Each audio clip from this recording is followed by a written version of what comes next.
So I think a lot of skaters actually get the wrong size trucks for their boards. And it's not always because the skater's fault. A lot of times the actual brands tell you what size to get for your deck, but that doesn't always work out. So in this video, I want to talk about why you should potentially size up your trucks, or maybe find out why you shouldn't. So I just picked these bad boys up from the shop, and they got the gold. It's a hollow hanger right through here. Everything's hollow, and it's got the hollow kingpin right through there. You can actually like see right through it. Pretty crazy. Kingpin, it's this little thing. Hanger is this thing. If you look up the Ace Trucks guide, you'll see that the AF1's 60s match an 875 board, and that's exactly what this is right here. But I'm gonna tell you why these are too skinny, and something you could probably notice right away. I'll set my board down. You'll see that my board has to lean towards the nut. It doesn't sit completely flush. It bends over a little bit. Originally, I did have the classic Aces. I loved them. And then eventually I got the AF1s, and Ace actually changed all their sizing, everything like that. We won't get into it, but essentially I got the wrong size. Ace actually sent me an updated pair with the right size. So this isn't about Ace. They've gone out of their way to make me happy. Now, Ace Trucks is the best at identifying this issue. So it's not so much about the truck brands being wrong. I think it's actually skaters being wrong. Right here, it does say right on the axle, states very clear that these are for a 9-inch board, but I'm gonna show you how they sit on my 875 after we get it all taped up. Let me show you what I mean actually, real quick, just to show you. You can probably hear it. Basically what I'm saying is the wheels actually drop down further than the board. So maybe if you're doing primo slides, that'd be kind of nice, because then you don't land on your trucks and your board, you just get your board, and maybe you can have that like leverage to ride on the side. Like maybe that's good if you're into like freestyle skating. I can see how that could be advantage, but me personally, I don't like that it dips over. I also should mention that I'm very thankful that my friend actually gave me these 60s hangers. So these are my original base plates that I had before on my 66 previously, not the hollows. And then I just ran through them, got really destroyed. I couldn't grind them anymore because I just grinded too much and my hanger was getting caught. So he gave me these.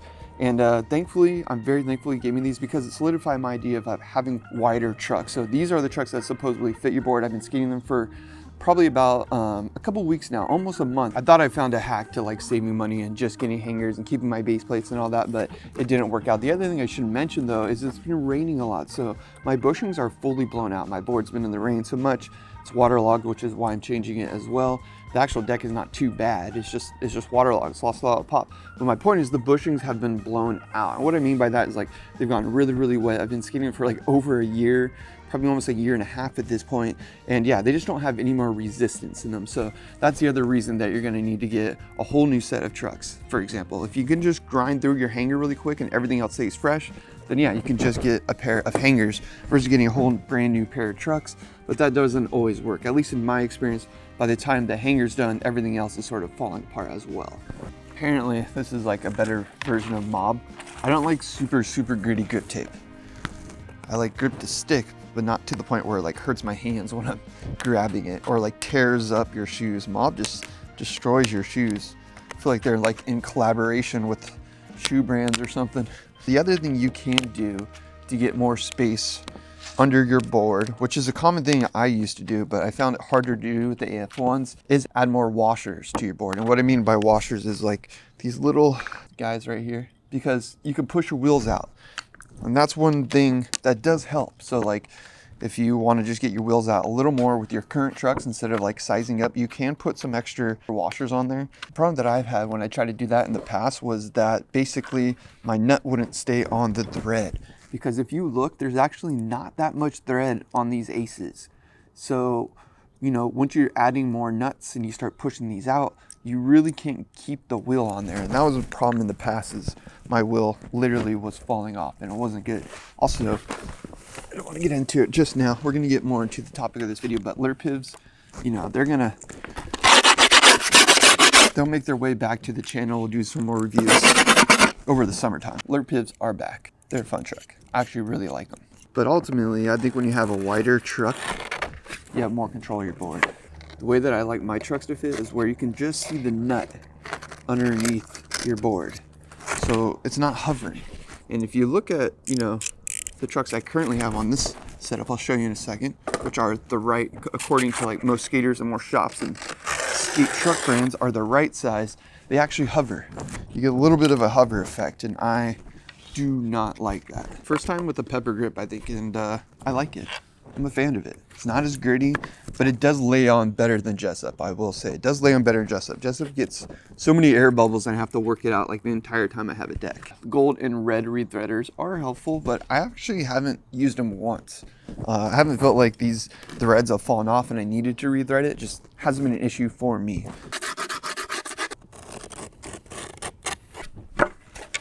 It's got this cool graphic too. It's like embossed right here.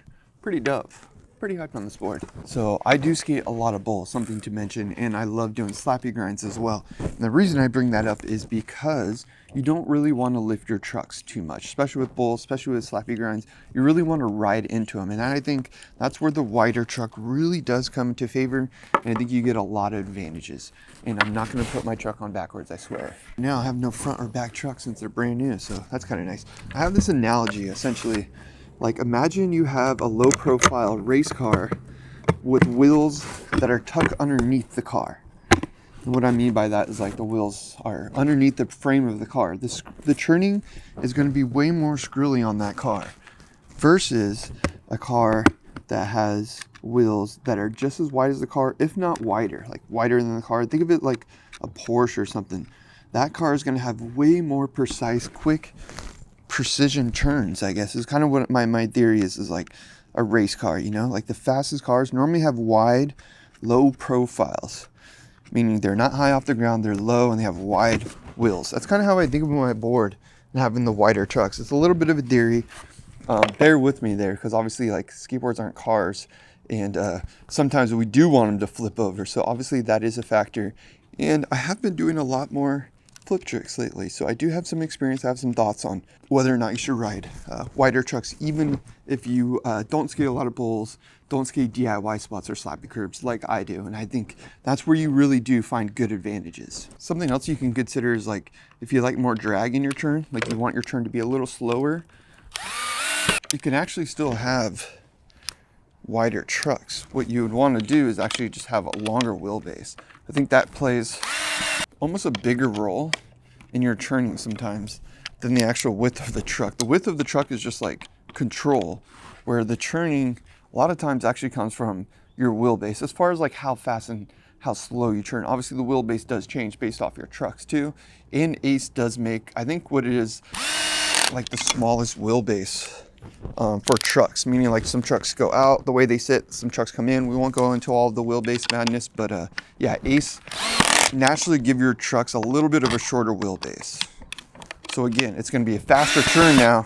Pretty simple rule of thumb is a shorter wheelbase gets faster turns, a longer wheelbase gets slower turns.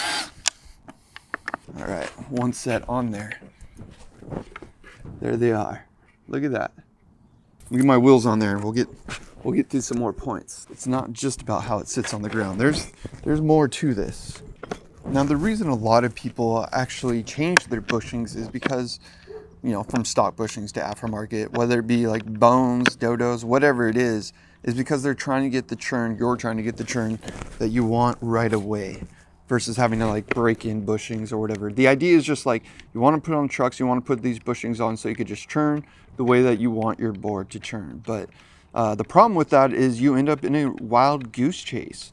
That's how I feel, at least. Like that's been my experience with the whole idea of like changing bushings, is like you end up in this situation where you never have a truck that churns the way that you want it to churn because you're always trying to get it there. So in my experience, the best option is the stock bushings that come with Ace. And I have a theory onto how to break them in. My theory is you skate these stock bushings and they will actually mold to your style of skating. And what you have to do is, this is a big important thing I would say too. I want to stress this one, is you don't want to tighten or loosen your trucks middle of the session. What I mean by that is like, as soon as I set these up, I'm going to loosen them, maybe tighten them just like 1 or 2 turns. I'll probably actually just ride them the way they are. And then I'm going to leave them for at least 5 to 10 sessions and I'm going to suffer. Like that's the reality. It's not going to be super good right away. The turns aren't going to be perfect. They're going to be, you know, squirrely, stiff, whatever the situation may be. But after those like initial 10 sessions, they're going to be so much better than any kind of bushing that you can just buy on the market, whether it be, you know, a Bones bushings or whatever it may be. It's going to be so much better because you also got to remember these bushings are made for these trucks. And you're not going to try to take like an iPhone case and put it on an Android. And, you know, obviously that's an extreme measure, but what I'm trying to say is just, you know, I think when products come the way that they're supposed to come, sometimes that's the best option. That's the best way to do it. And I get it. Like I said, I think most people change their bushings because they simply want to try to get the best turn that they can get right away. But in the long run, you end up doing yourself a disservice. Like I said, those previous stock bushings I've had on there for so long, like over a year and a half. I never had to change it. So really, what you have to do is just suffer for like a couple sessions. It's not gonna be fun, but the thing is, once they're in there and they're broken in, they're like sort of curated to your type of skating. That's what I've noticed, at least. Eventually, you know, you can tighten them down after that like 10th session, but I strongly advise just kind of try to leave them, especially Ace trucks, they naturally come a little loose, so it's gonna suck. We will see here in a little bit how squirrely it is. I'm not gonna loosen them or tighten them, I'm just gonna skate them right off the bat, and then I'll show you how I break these bushings in. Obviously I'm not gonna do like 10 sessions because this video would turn into like 2 hours long, but just some basic churning. And the other thing is, I've noticed when people try to change their bushings, they get a lot of noise. It gets like just so squeaky. I don't think all stock bushings are good either. Ace just particularly has good stock bushings, but I do believe Indy's stock bushings are pretty good too. The stage 4 bushings I had were really squeaky for some reason, and I had a friend have a similar experience as well. But now see that? I mean, you gotta get the other wheels on there, but it's already sitting better. Don't believe spacers. I like a little bit of wiggle room on my trucks, in between my wheels and my trucks, because you get out tricks a little bit better. But look at that. Like, look how clean that looks right here. Edge to edge. That's how they're supposed to sit. Before we go break it in, just so we can see how this sits on the board right now. Say you push it. There's still a little bit of give, right? Like, you try to tip it over.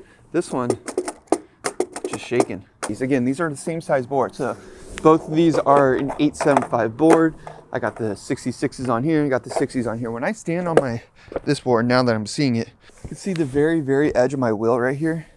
And as I churn, I can see more of the wheel. It gets exposed because the board's lifting up. If I'm looking directly down from like standing way up, straight down, I see the nut of my board. Also, this is the first time I'm standing on the board since I put it on. These bushings, there's a little bit of a crunching sound I can hear right now. It's because they're not broken in. But then this board, when I stand directly on top, I don't see anything. Like, I don't see anything at all. You can maybe see, like, I have to look over the sides and then I can see just a little bit of the thread. But even then, I have to really look over the board to see the nut.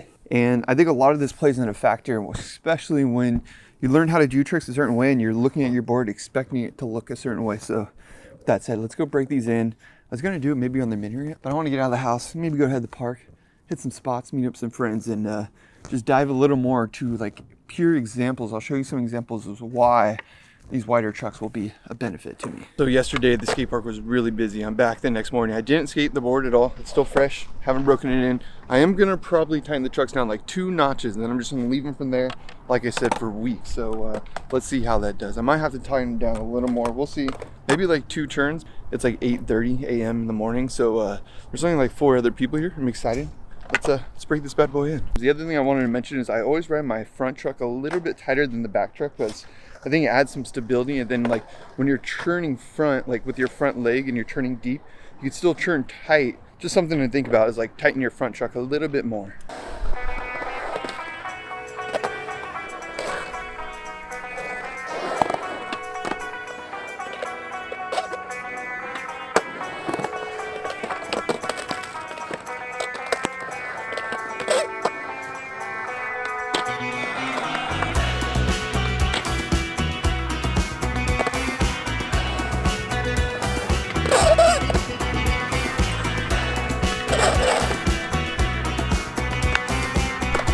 My funny bone right there, out.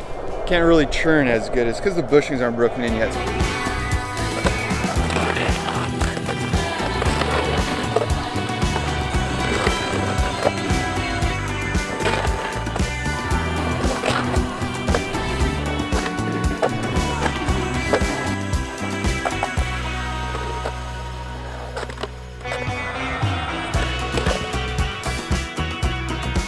The pop is really nice. I think that has to do with the new bushings and the new board. Obviously there's gonna be like a lot of factors that go into it. Whew. All right, we have migrated to the streets. Still on the day one, trying the trucks. Everything's going good so far. Basically, you know, just gotta try to skate as you are. We're at this little Euro gap.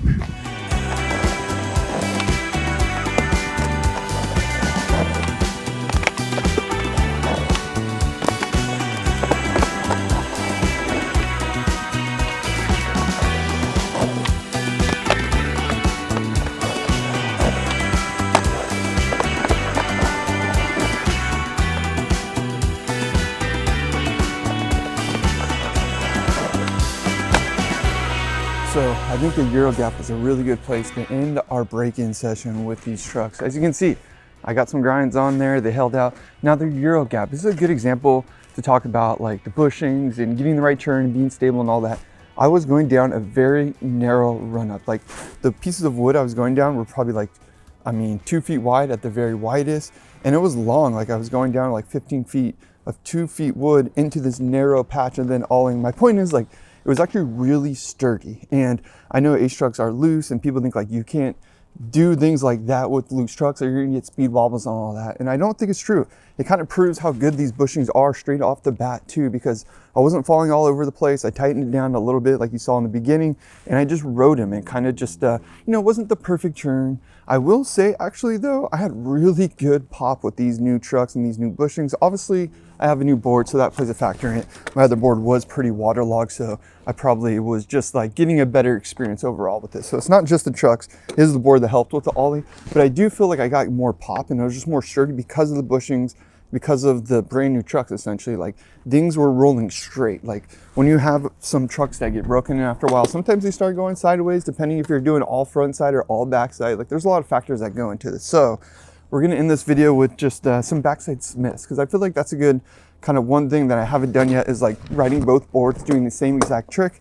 So let's do some backside smiths and just kind of round out this video. Hopefully by now you can see why people actually do like wider trucks like me. Very few skaters ride wider trucks. Something you gotta think about is this board is 875. They say these axles are 875 and that's thread to thread. So that doesn't mean your wheels are gonna sit right next to the board. You actually have to have wider trucks for your wheels to sit right next to the board. And that's what these 66s do for me. Because you gotta remember, axle to axle, that's 875. So really, you need a little more room going over the board so that your wheels sit right in line with your deck. Actually, before we try some backside smith currents, I should mention back pivots are really tough on the metal coping with brand new trucks. Like they just did not grind good at the skate park. To be fair, it's been raining, might have been a little rusty and wet, but like with my trucks that are broken in, I would have grinded so much better. And it's mainly because I have a groove and things like that. These aren't even that broken in. I only rode them for a month, like I was saying, but the point is, it's going to be much better to break these trucks in on some pull coping or some curves versus metal on metal right away. And also because metal coping is really round, like I was having a hard time just back 5-0 and just holding the back 5-0 was really tough. I kept having to drop down to 50-50. So just something to mention, like when you're breaking in new trucks, maybe try to skate some rough surfaces versus going straight to metal. Whew. I try to really like push that truck into there. There's not much chuck. It slips out really quickly. That's the thing where the wider trucks, you'll see, if you really push my hips into it, allowing it to be like less tippy-toed.